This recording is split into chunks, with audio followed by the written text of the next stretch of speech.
વાવાઝોડું દિતબા નબળું પડી ગયું છે, ડીપ ડિપ્રેશનમાં ફેરવાઈ ગયું હોવાના સમાચાર। તમિલનાડુ, આંધ્રપ્રદેશ અને પુડુચેરીમાં વાવાઝોડાની ભારે અસર હાલમાં થઈ રહી છે। તમિલનાડુ તથા પુડુચેરીમાં ભારે વરસાદ વરસવાનું શરૂ થયું છે। હજુ પણ 24 કલાક 3 રાજ્યોમાં ખાબકી શકે છે ભારે વરસાદ। વરસાદની આગાહીના પગલે શાળાઓમાં રજા આપી દેવાઈ છે।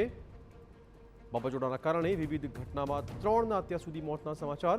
દરિયાકાંઠાના અનેક વિસ્તારોમાં કાચા મકાનોને મોટું નુકસાન પહોંચ્યું છે। વાવાઝોડાના કારણે એનડીઆરએફ અને એસડીઆરએફની 38 ટીમો તૈનાત કરી દેવાઈ છે।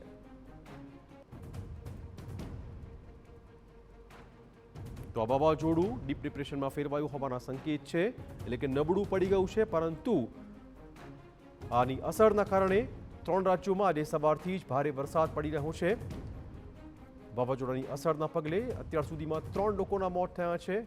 જોઈ શકો છો દ્રશ્યો, ભારે પવન ફૂંકાઈ રહ્યો છે અને ભારે વરસાદ પડી રહ્યો છે।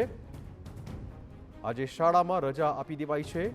તમિલનાડુ, આંધ્રપ્રદેશ, પુડુચેરી આ 3 રાજ્યોમાં અત્યારે ભારે વરસાદના સમાચાર। 24 કલાક હજુ પણ આ રીતે ભારે વરસાદી માહોલ રહી શકે તેમ છે।